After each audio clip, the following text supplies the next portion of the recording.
நம்மைச் சுற்றி சூழல் விழிப்புணர்வு தகவல்கள்.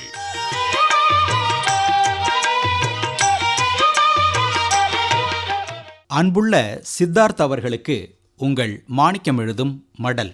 நலம் நலமறிய ஆவல். கழிவுலேருந்து காசு பார்க்கலாம். எப்படி பார்க்கலாம்?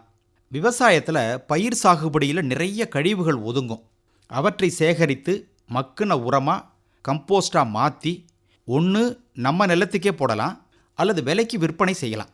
அதே போல் கால்நடை பண்ணை, ஆடு மாடு கோழி பண்ணைகள் வைத்திருப்பவர்கள் அவை கழிக்கும் கழிவுகளை நல்லபடியாக சேகரித்து மக்க வைத்து அருமையான இயற்கை எருவாக மாற்றி பயன்படுத்தலாம்.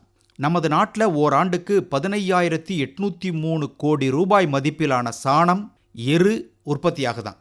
அதாவது கால்நடைகளின் சாணம், கழிக்கப்பட்ட கலப்பு தீவனங்கள், காய்ந்த தீவன சருகுகள், வீணாக்கப்பட்ட தீவனங்கள், ரோமம், கோழிகளின் சிறகுகள், ஆழ்கூளப் பொருட்கள், உடைந்த முட்டைகள்னு இந்த கழிவு பட்டியல் நீளுது.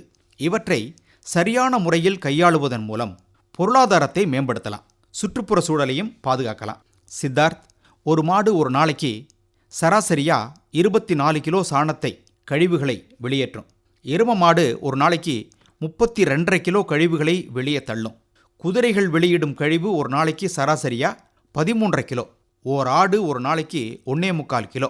பன்றிகள் ஒரு நாளைக்கு வெளியே தள்ளும் கழிவுகளின் அளவு 4 கிலோ. 100 கோழிகள் கொண்ட பண்ணையிலிருந்து 3 கிலோ எச்சம் வெளியேறும். எந்த கழிவாக இருந்தாலும் ஏரி, குளம், கிணறு போன்ற நீர்நிலைகள் கால்நடை பண்ணைக்கு பக்கத்தில் சேகரிக்கக்கூடாது. ஒரு 100 அடி தூரத்தில் தான் சேமிக்கணும். உயரமான வடிகால் வசதியுள்ள இடத்துல சேமிக்கணும். குடியிருப்புகளுக்கு பக்கத்துலேயும் சேமிக்கக்கூடாது.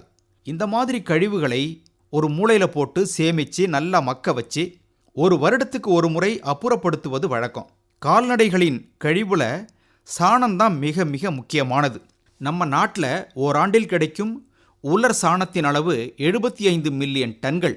இதை மக்கிய உரமாக இயற்கை எருவாக மாற்றும் போது அதில் இருக்கும் தழைச்சத்தின் அளவு 3,300 கோடி ரூபாயாம். தழைச்சத்துங்கிறது நைட்ரஜன், யூரியா, அமோனியம் போன்ற கனிம உரங்கள் மூலமாக கிடைக்கிற சத்து.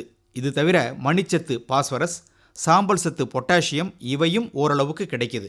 இது ஒரு அருமையான இயற்கை எரு. செயற்கை உரங்களை குறைத்து இயற்கை உரங்களை பயன்படுத்துவது நில வளம் பேண உதவும். அதோட சுற்றுச்சூழல் மாசடைவதையும் தடுக்கலாம்.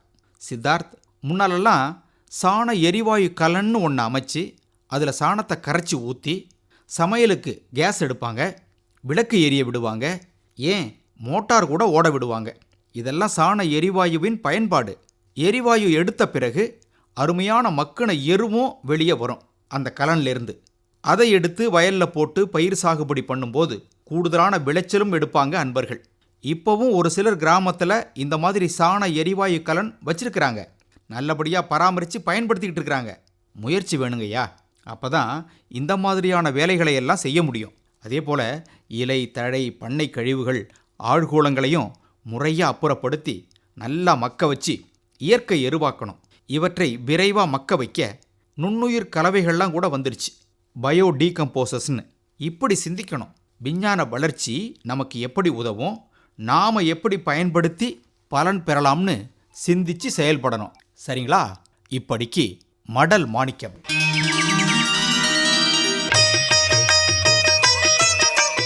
நம்மைச் சுற்றி சூழல் விழிப்புணர்வு தகவல்கள் கேட்டீர்கள்.